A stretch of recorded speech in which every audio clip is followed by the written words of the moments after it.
this just shows how deep this drafting is with having a 6'8" guy spotting, getting picked first in the second round just shows how deep this pool is, and I'm so happy for Ken Mark for playing for Colombo Gym. I'm always going to go there, this team, this program.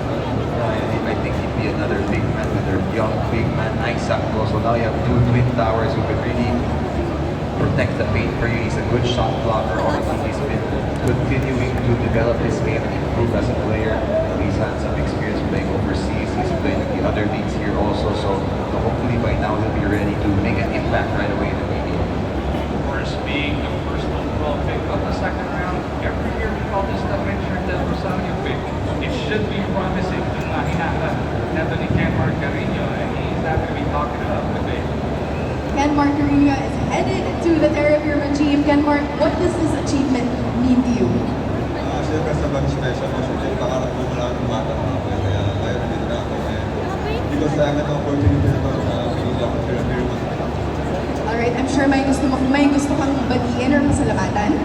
Siyempre, binabati ng parents mo, girlfriend mo, tito tita, and especially the MG family and boss DJ Palares. Alright, congratulations to you, Ken Mark. Now let's turn it over to Judd. Thank you, Bea. For the second pick of the second round, babalik tayo sa Converge Fiber Xers. Converge Fiber Xers select Brian Santos. Second pick of the second round, the Converge Fiber Xers select Brian Santos.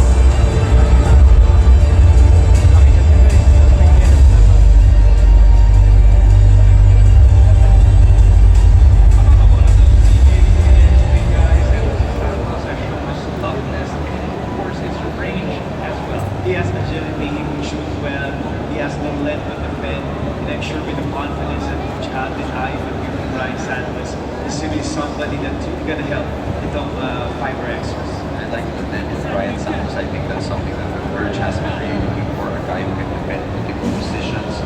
He's a guy who can rebound well. He shoots also well from the outside. He's improved from college. He can play the leagues, continues to improve. I believe before USD he came from PBA, if I'm not mistaken, and his improvement from school to school from year to year has been tremendous. So it's nice to see him get picked in the second round. Going to the second day, first round. Ngayon, pick naman ang kinuha sa second. In the second round, you always go with still the best available talent. Yung mga bagay na you have to make sure that he's really going to be worth the pick, and I'm sure Brian Santos will take an opportunity to be an asset for the fiction.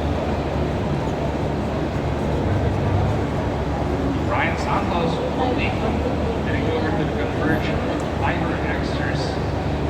Kapapangan dito, what is it with the bigs that come out of Pampanga? They're always quality. I think with these players from Pampanga, nagas ng programa, I'm sure that's one of the things that we have confident as we brought in.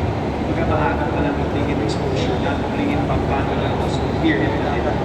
Dang skill set. And right now, Brian is with them. Brian, congratulations sa mga PBA fans na nanonood ngayon. What can they expect from you heading into the PBA?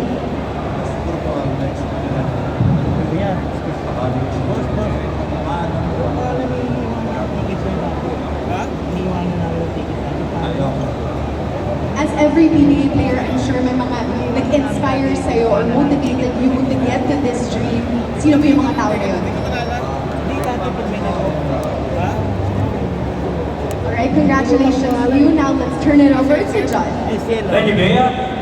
Now in the third pick of the second round, kanina first round they already had 2 picks, but they will be making their third selection of this draft. Balik tayo sa Rain or Shine Last of Waiters. Rain or Shine select Henry Galinato.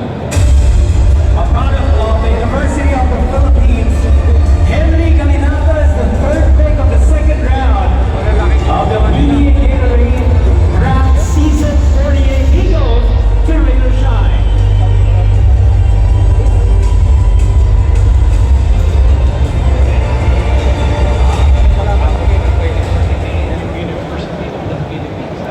Galinato, a quality big. Now heading over Rich?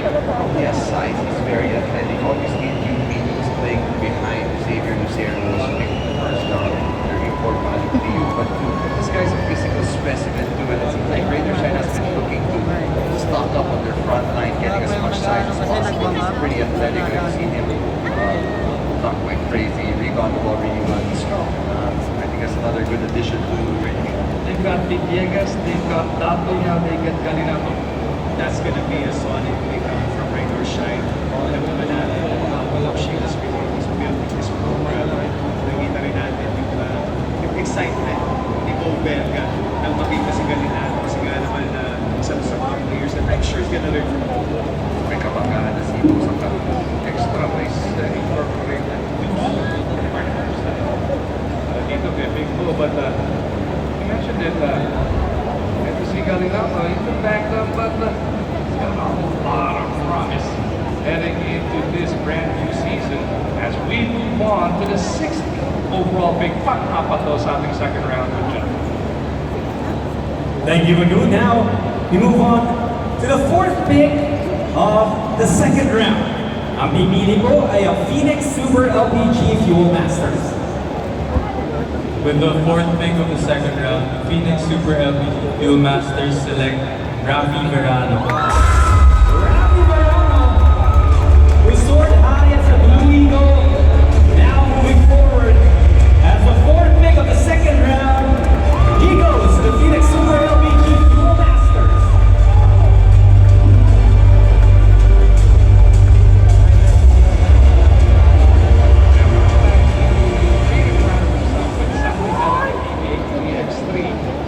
Back in Afghanistan. Now he heads over to Phoenix.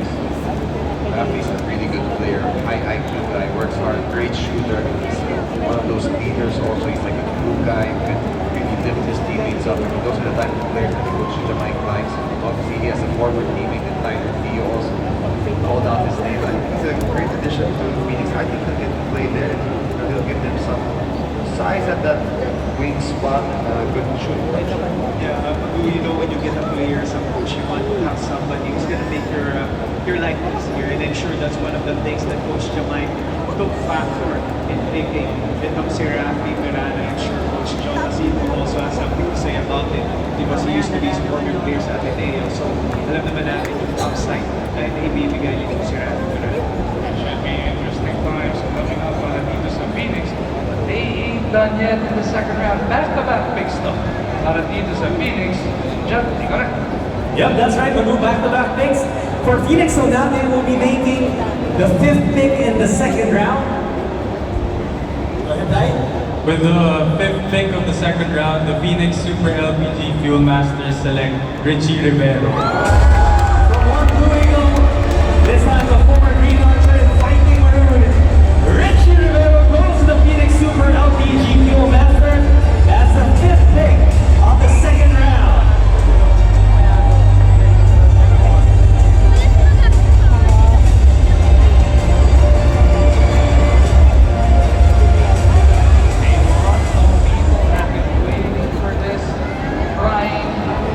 In observing who would be picking up Richie Rivero and leads Coach Jamaica Phoenix. Yes, if you're Phoenix, you need somebody who's really gonna keep, the energy alive, and that's what Richie Rivero could really bring for Phoenix. He has the energy, and I'm sure no matter which he went to, which team he came to, alam naman natin that he's really gonna improve himself here in the PBA. That's one thing Coach Topex has been waiting for. Really wondering when's Richie going to get picked. He gets picked now again. He will give them a lot of athleticism, a lot of energy, as you said. He's solid in defensive end too. Steals the ball really well, plays the passing lanes very well. So it's nice for him to get picked here. Maybe he can prove himself again to the basketball world and show that he really belongs in the PBA. First round, Verano at 16 and now Rivero at 17. A lot of energy, a lot of experience then playing collegiate, and I'm sure with the young team that Coach Gamay has, good things are really bound to happen. And right now he is with Ben. another crowd favorite here at the Ayala Malls Market. Richie, congratulations. What is going through your head right now na ngayon ikaw na nasa PBA? Just excited kasi yun again, sila po sa Mike yung kasama ko. I've been with Coach Mike ever since high school ako. So, at some point, aware na ako dun sa kung ano yung gusto ni Coach Mike in din, diba? So, mas mapapadali din and excited na ako na kung ano man yung ibigay nila sa akin, ibigay ko sa akin. Now, I'm sure you have a lot of idols in the PBA, but who are you most excited to go up against in all the other teams? Mas excited ako dun sa mga previous teammates ko, syempre, yun sila Alj. Excited ako kasi I've been talking with them for quite so long now, and excited lang kami na magkita-kita ulit, di ba, magkala. Siguro kaya hindi na tayo kapit, pero excited naman na mga rin. And congratulations to you, Richie. Now let's turn it over to Judd. Thank you, Bea. We move forward with the sixth pick of the second round ng PBA Gatorade Draft Season 48. Making this selection, the NLEX Road Warriors. The NLEX Road Warriors select Enoch Valdez. Enoch Valdez, the 18th overall pick. Sixth pick in the second round of the PBA Gatorade Draft Season 48. He goes to the NLEX Road Warriors.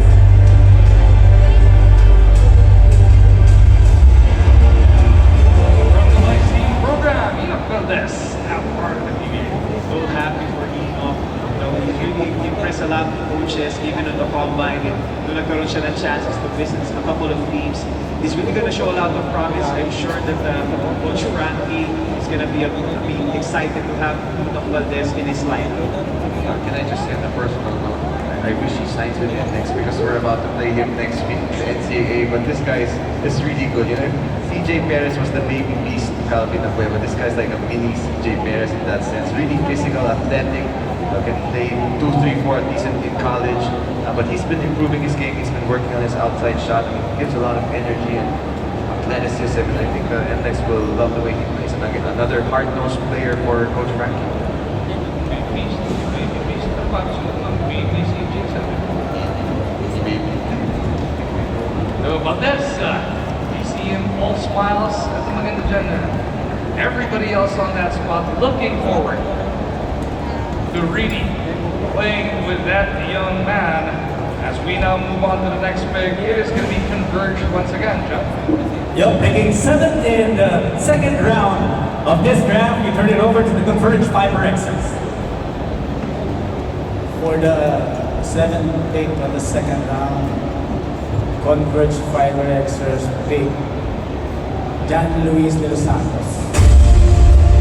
The 19th overall pick, seventh in the second round, is John Luis de los Santos going to the Converge Fiber Xers.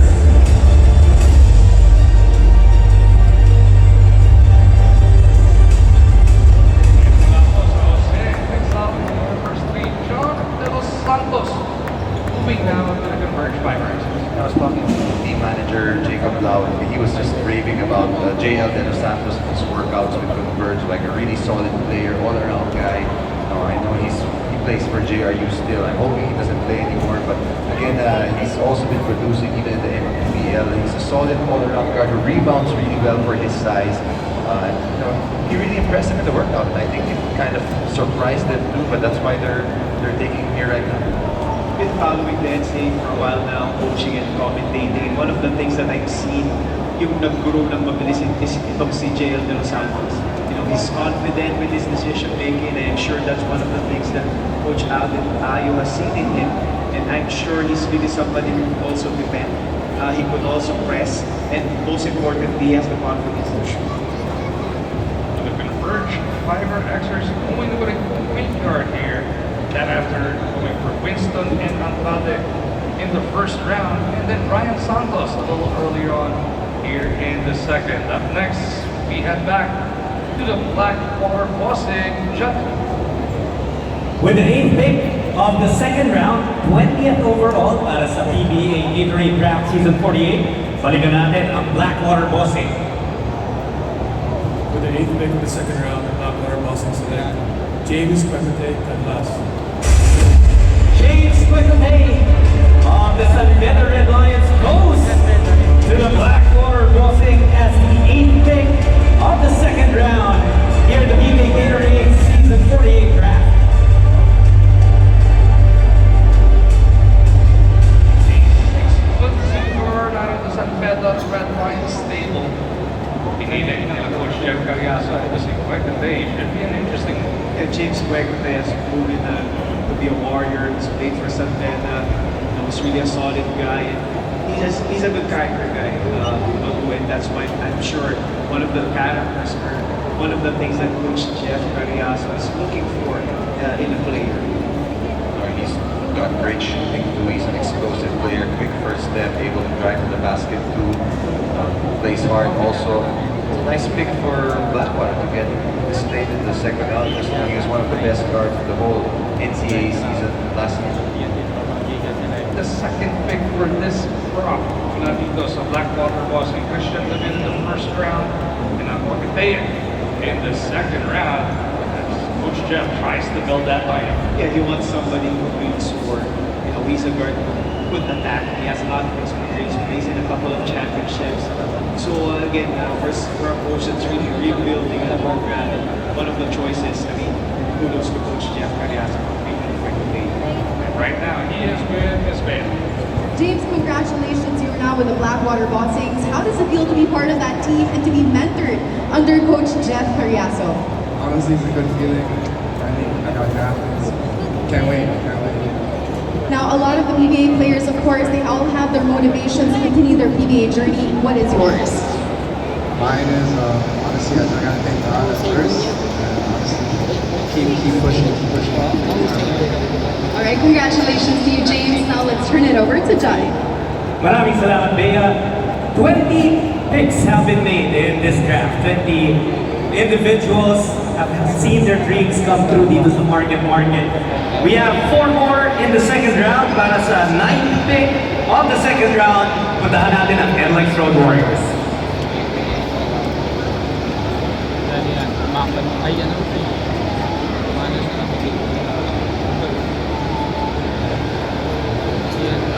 NLEX Road Warriors pick John Nermal. J.M. Nermal, the 9th pick of the second round in the PBA Gatorade Draft Season 48. Pupunta siya ngayon sa NLEX Road Warriors.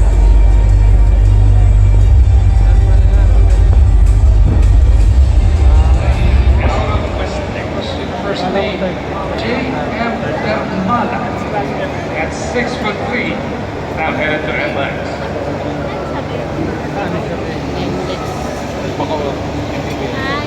Mag-uwitog si John Normal. Obviously, we've really seen him play. But I'm sure itong NLEX has made a lot of scouting para nga naman to beat up ang kanilang lineup. And I'm sure it's going to be a good addition to Coach Frankie Lin. Yeah, he's already 30 years old. He's had experience. He's played also the MTBL, the PBA 3x3. So medyo hilog na to. His body's ready. He's going to be another guy that Coach Frankie can rely on, push his teammates to work hard. Kasi yung mga gusto ni Coach Frankie nga, we've been saying it, guys, those hard-nosed, tough players, and this guy will fit that mold for them. Frankie has gone with Richie, Roger, Valdez, and now Nermal. Interesting times ahead para dito. That NLEX Road Warriors. Next, Nermal will be having another pick as we go back to Justin. Thank you, Manu. 10th pick tayo ng second round. 22nd overall in the PBA Gatorade Draft Season 48. Making this pick, the Terra Firma Chief. Terra Firma selects Mark Louis Sangala. Luis Sangala, a champion with the Litrat Knights, will now be taking his talents to the Terra Firma Chief as the 10th pick of the second round of PBA Gatorade Draft Season 48.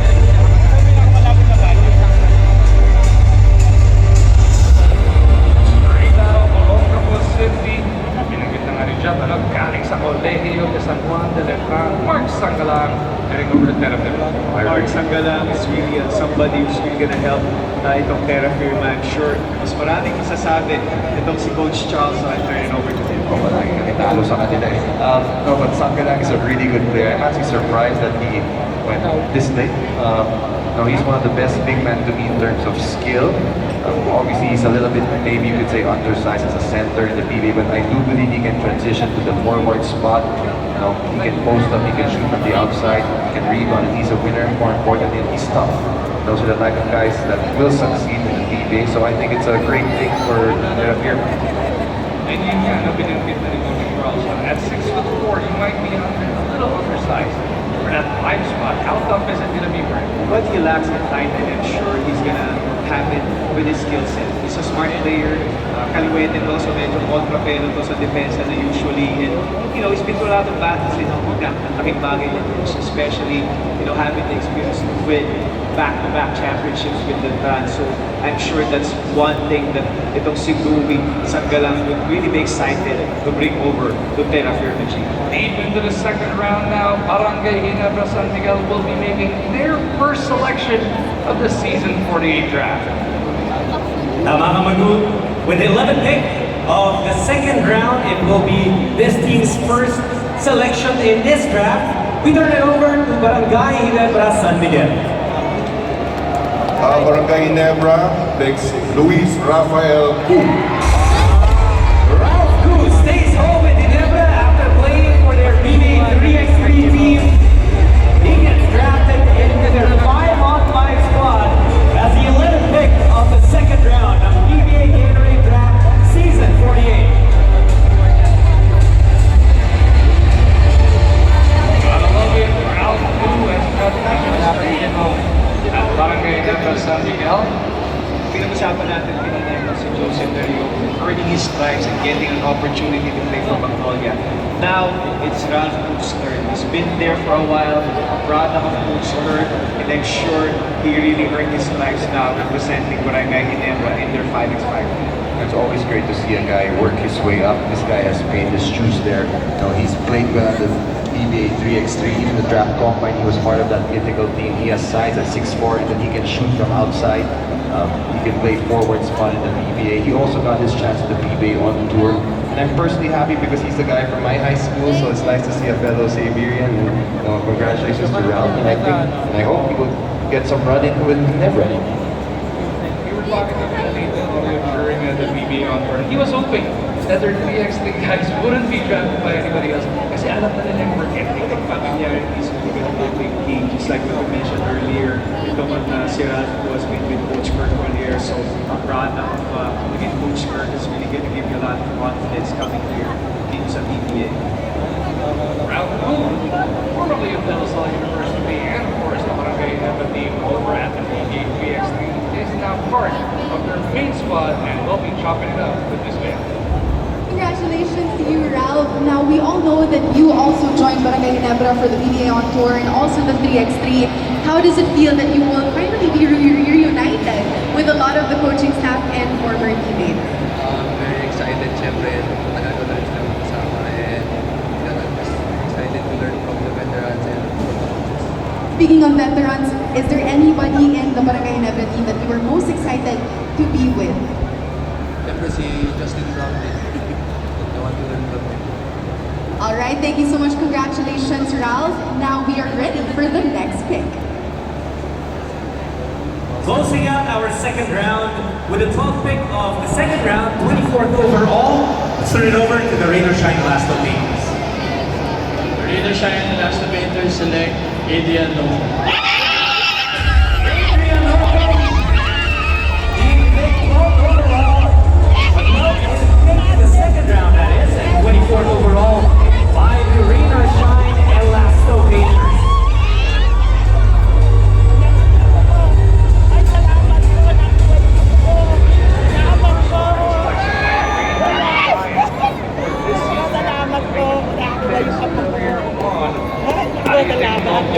Running with that young core. Pinagpindasan ko, God. Ako yung apo ko. Salamat po. Don't be deceived by his Salamat good po, looks. God. Marunong malaki pa bata ko eh. I mean, he's really a physical Salamat po, player. God. And I'm sure he fits the bill of Coach Yeng being really Naku, there. salamat. Sabi nga niya, you know, he could slug it out with whoever's coming his way. And I'm sure, Doc, Kaya lang, babayaran niya yung tiwala na binigay sa kanya. ang naku talaga tiwala kayo yan. Coach, hindi lang yung